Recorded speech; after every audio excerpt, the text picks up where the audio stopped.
네, 안녕하십니까. 김동철 박사입니다. 반갑습니다. 요즘 날씨가 많이 좀 더운 것 같아요. 이 덥다 보니까 또 아이들도 짜증도 내고 또 부모님들도 짜증을 또 내시고 그러다가 또 툭닥툭닥 갈등을 겪는 경우들도 상당히 많이 있습니다. 오늘은 사실은 그 여름철에 아이들이 상당히 많이 이제 겪는 문제라고 이제 봐지는데 이게 무엇이냐? 오늘 한번 생각을 해 보십시오. 요즘 아이들 사실 잘 먹으면 좋잖아요. 그렇죠? 자, 그런데 요즘 아이들이 더워서 그런지 입맛이 좀 떨어지는 아이들이 좀 많이 있는 것 같아요. 뭐 사실 부모님 역시 덥고 그리고 또 지치고 이렇게 하다 보면은 입맛이 좀 떨어지는 경우도 상당히 많이 있는데 아이들 역시 요즘 같은 계절에 뭐 사실 여름으로 이제 가는 계절이잖아요. 이 계절에는 사실은 먹는 것들에 대해서 아이들이 상당히 좀 예민한 아이들이 좀 많이 있습니다. 자, 그런데 좀 한참 잘 먹고 잘 움직이고 뭐 이래야 되는 시기에 사실 지나치게 밥을 거부하는 아이들이 좀 있어요. 뭐 밥을 거부한다고 해서 뭐 무조건 뭐 잘못됐다라고 이야기할 수는 없지만 사실은 먹는 양이 좀 지나치게 작으면 사실은 뭐 발달에 대한 문제, 그리고 또 음식이라고 하는 것들이 우리 이제 쌀밥 같은 경우는 탄수화물들이 들어서 뇌의 발달에 상당히 도움을 많이 주기 때문에 사실은 적당하게 먹는 것들을 사실은 제가 공고를 드리는데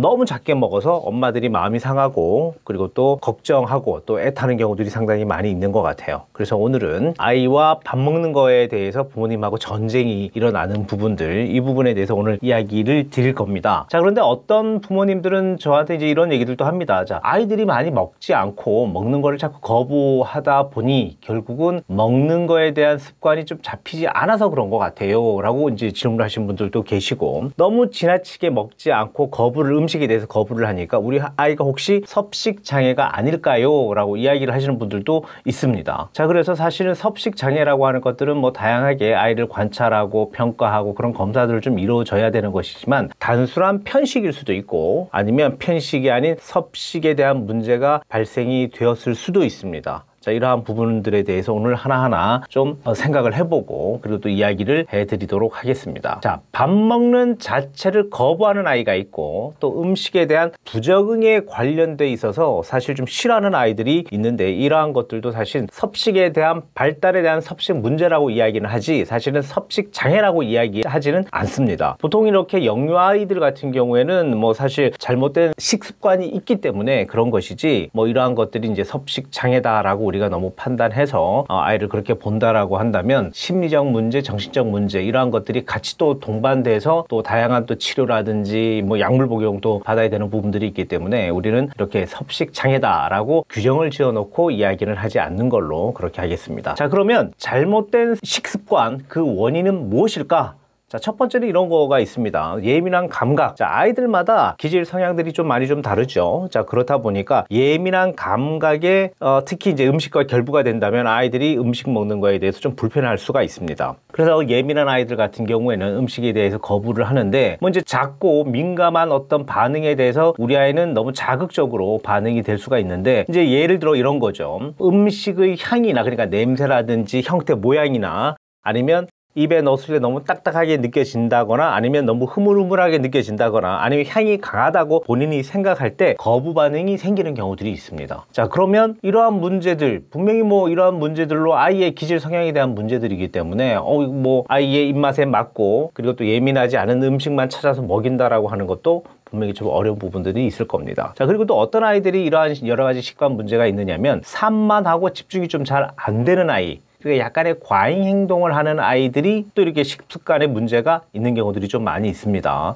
자, 산만한 아이. 요즘 이제 어머니들하고 우리 아이하고 이제 좀 많이 이제 다툴 시간들이 좀 많이 이제 앞으로 많이 생기겠죠. 이제 방학이 되면, 그리고 또 아이들이 이제 쉬는 시간이 많고 주말 연휴가 길다 보면 항상 부모님하고 이렇게 다투는 문제들이 이제 이런 것들이 있습니다. 아이들이 뭘 봅니까? 요즘 핸드폰 되게 많이 보죠. 자, 밥 먹을 때도 핸드폰 보고 또 뭐 이렇게 노는 활동적인 놀이할 때 빼고는 뭐 계속 이제 핸드폰을 달고 있으니까 밥 먹는 시간에 대한 밥을 먹어야 되는 어떤 여러 가지 이제 집중을 하면서 이제 이렇게 섭취를 해야 되는 부분들이 있는데 그렇지 못하고 그냥 빨리 먹거나 아니면 거부를 해버리거나 이제 이러한 경우들이 좀 많이 있습니다. 그렇기 때문에 체크해 보시는 게 좀 많이 좋을 것 같고요. 그래서 아이들에게 호기심이 좀 많이 가질 만한 그리고 또 이제 놀이에 좀 집중을 할 만한 것들은 식사 시간에 좀 될 수 있으면 좀 이렇게 분산시켜서 어머니가 좀 살펴보시면 좀 좋으실 것 같다라는 생각이 좀 들고요. 그리고 세 번째는 식사에 대한 트라우마에 대한 문제가 있습니다. 보통 이제 이러한 그 트라우마는 공포기 트라우마라고 이야기하는데 아동기에 좀 많이 이제 형성이 좀 됩니다. 자, 이게 어떤 경우냐면 본인이 한번 맛을 봤는데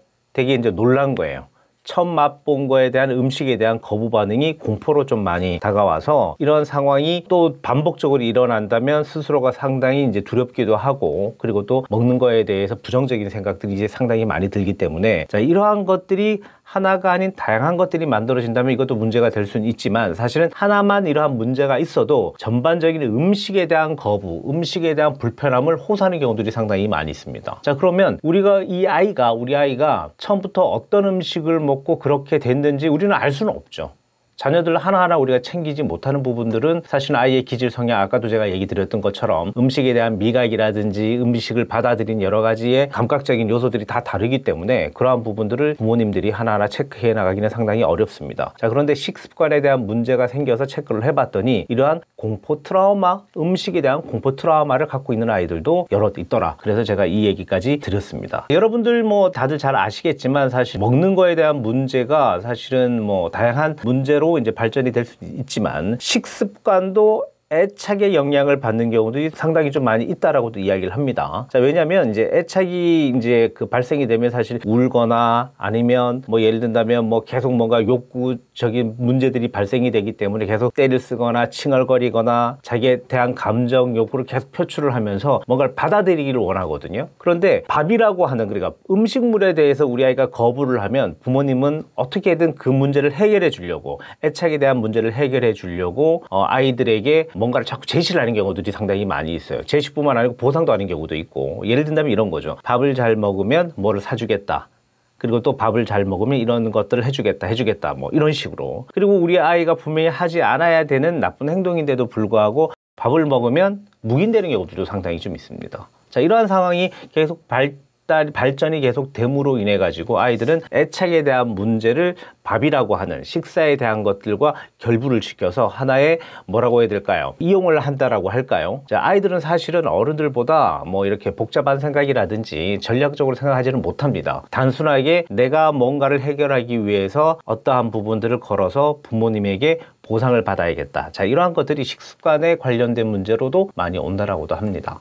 이러한 부분들이 있으니까 그럼 우리가 한번 또 체크를 해봐야 되겠죠.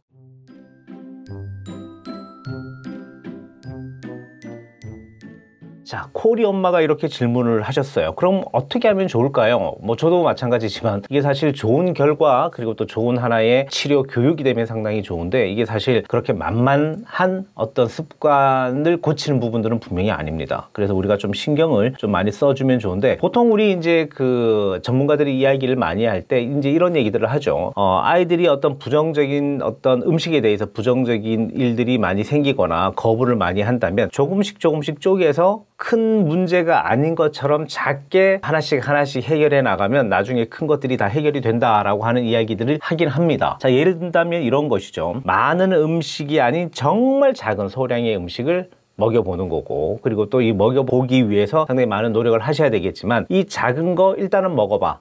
이게 뭐 큰 게 아니니까 아이들은 뭐 별로 뭐 상관없겠죠. 예를 들면 이런 거죠. 밥 한 그릇을 다 먹어야 돼 라고 얘기하는 것과 한 숟가락만 먹어도 돼 라고 한다면 아이는 한 숟가락을 먹고 밥 한 그릇에 대한 부분들은 신경을 쓰지 않을 겁니다.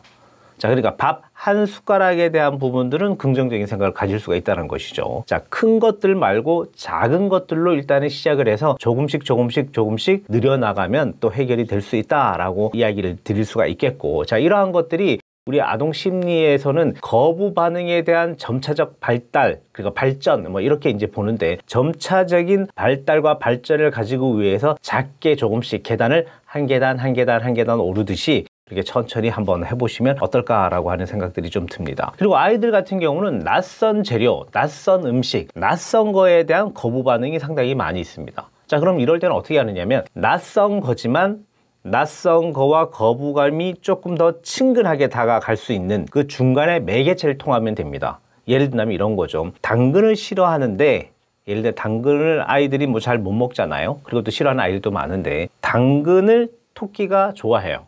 자, 그러면 우리 아이에게 토끼에 대한 긍정적인 이야기, 토끼와 어울릴 수 있는 뭐 또 재미난 이야기들을 많이 함으로 인해서 또 당근에 대해서 친근감을 좀 갖게 하고, 그러면 당근에 대해 재료에 대한 친근감이 만들어질 테고, 이러한 상황들을 하나씩 한번 풀어보는 매개체 역할을 가지고 또 하는 것들도 하나의 방법이라고 될 수는 있습니다. 자, 이러한 것들이 요즘 이제 좀 어떻게 좀 발전이 되느냐면 이런 거죠. 내가 좋아하는 참치김밥이 있어. 자, 그러면 내 친구가 좋아하는, 그러니까 또래의 자녀의 친구라고 얘기를 하면 그 친구가 좋아하는 음식 재료는 고기가 있어.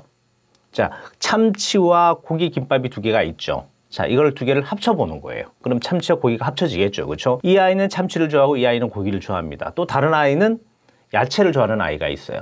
자, 다 같은 김밥이라고 하는 공통된 것들을 가지고 아이들이 서로가 맛있게 먹고 돌려도 먹고 서로 만들어 보게 하고, 자, 이러한 상황들이 되면 모방학습 교육이라는 걸 통해 가지고 아이들은 자연스럽게 김밥을 만들기도 하고 그리고 돌려 먹기도 하고, 자, 이러면서 과정이 상당히 안정적인 것들로 가는데, 이러한 것들을 우리가 이제 푸드 테라피의 효과라고도 이야기를 합니다. 다양한 음식을 만들어 보고 맛을 보고 그리고 또 체크를 해보고, 자, 이러한 것들을 우리 테라피 효과라도 이제 만들어낼 수 있으니까 함께 요리를 해보고 중간 매개를 이용을 해서 한번 실천해 보시면 어떨까라고 하는 생각들이 좀 듭니다. 자, 그리고 이제 제가 종전에도 얘기 드렸던 것처럼 아이들이 집중을 못해서 음식을 좀 잘 못 먹는 경우들도 있다고 얘기를 드렸었잖아요. 자, 집중을 할 수 있게끔 스마트폰이라든지 TV를 좀 꺼놓으시고 짧은 시간이지만 좀 음식에 좀 집중할 수 있도록 좀 만들어주면 상당히 좋습니다. 보통 아이들이 이제 그 음식을 먹으면서 이제 스마트폰이라든지 TV를 보면 사실 뇌에서 음식에 대한 인식을, 식사에 대한 인식을 제대로 못하는 경우들이 많이 있습니다. 시간에 대한 것, 그리고 또 식사가 꼭 정말 필요하다, 필요하지 않다라고 하는 인식조차도 아이들은 좀 떨어질 수가 있다라고 얘기를 하거든요. 그렇기 때문에 뇌에 대해서 인식이 되도록 이 시간은 밥을 먹어야 되는 시간이고, 식사를 함으로써 내가 이렇게 부모님하고의 어떤 교감을 통해서 음식에 대한 어떤 예절도 마찬가지지만 뭔지 이러한 것들도 배워나가야 되는 시간이다라고 아이들이 인식을 해야 된다는 것이죠. 자, 이러한 인식들이 없으면 굳이 내가 뭐 밥을 먹어야 되나? 아니면 긴 시간 내가 이렇게 힘들게 뭔가를 해야 되나? 자꾸 캐셔만 남는 것이지 하나의 습관으로 잡혀나가기가 상당히 좀 어렵다라고 생각을 하시면 될 것 같습니다. 그리고 또 보통 아이들이 식사의 개념을 단순히 이제 음식물을 입에 넣고 씹는 행위를 식사로 인식하는 아이들이 상당히 많이 있어요. 사실 그렇지는 않잖아요. 그렇죠? 밥을 먹으면서 부모님이랑 이야기도 많이 하고, 그리고 음식에 대한 이야기도 하고, 그리고 친구들에 대한 이야기도 하고, 공감과 소통이 일어나는 하나의 공간 속에 어떤 식사에 대한 하나의 행위를 통해 가지고 더욱 돈독한 가족 관계가 만들어지기도 하거든요. 자, 이러한 부분들을 꼭 알고 계시고, 그래서 식사 시간에는 TV를 보거나 휴대폰을 보거나 하는 시간들을 좀 줄여나가면 좋지 않을까라고 생각이 됩니다. 자, 이렇게 일상생활에서 뭐 크진 않지만 규칙을 좀 만들어서 하게 된다면 아이들의 인식도 좋아질 수 있을 것이고 행동도 개선이 좀 되지 않을까라고 생각이 좀 됩니다. 그리고 즐거운 식사와 긍정적인 시간을 만들어 보면 좋다라고 얘기하는데, 사실 우리가 식사 시간에 음식에 집중을 해야지 사실은 뭐 식사 시간이 뭐 즐겁다?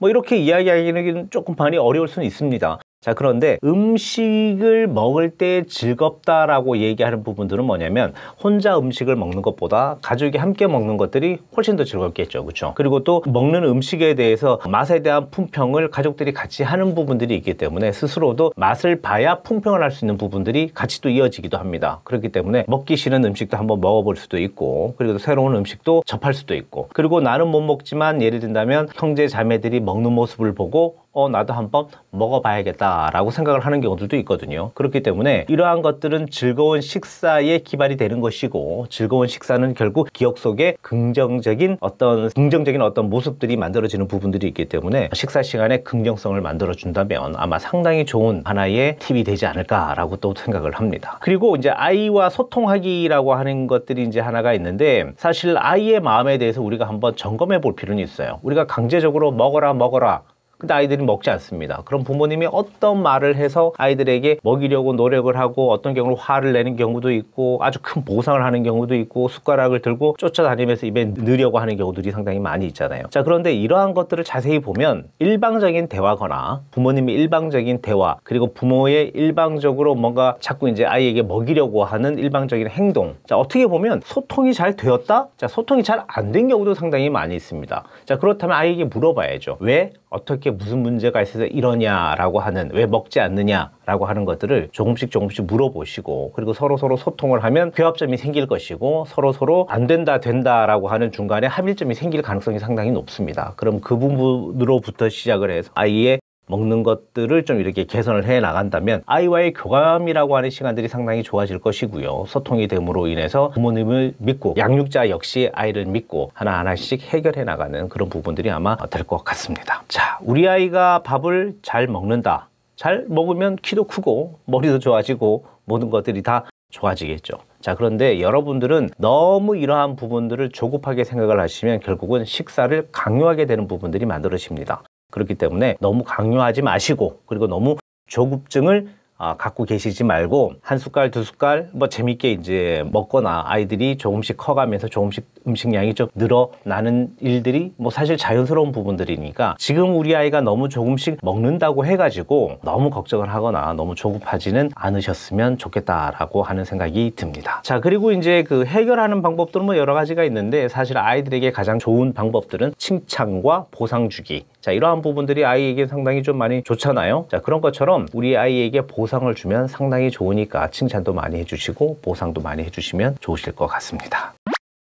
오늘 강의는 여기서 마치는 걸로 하고요. 사실 우리 아이의 식습관은 사실 중요한 내용입니다. 뭐 어른들도 먹는 거에 따라서 건강을 책임질 수 있는 부분들인 것처럼 아이들은 건강 플러스 발달에 대한 부분들까지도 같이 가는 부분들이 있고요. 그리고 또 음식을 잘 섭취를 해야 지능학적으로도 아이가 좋아집니다. 그러니까 신경을 조금만 써 주신다면 건강한 우리 아이 그리고 똑똑한 우리 아이 만들어질 거라고 생각을 합니다. 예, 다음 시간에 뵙겠습니다. 구독, 좋아요 함께 눌러주세요. 좋은 컨텐츠를 만드는 힘이 됩니다.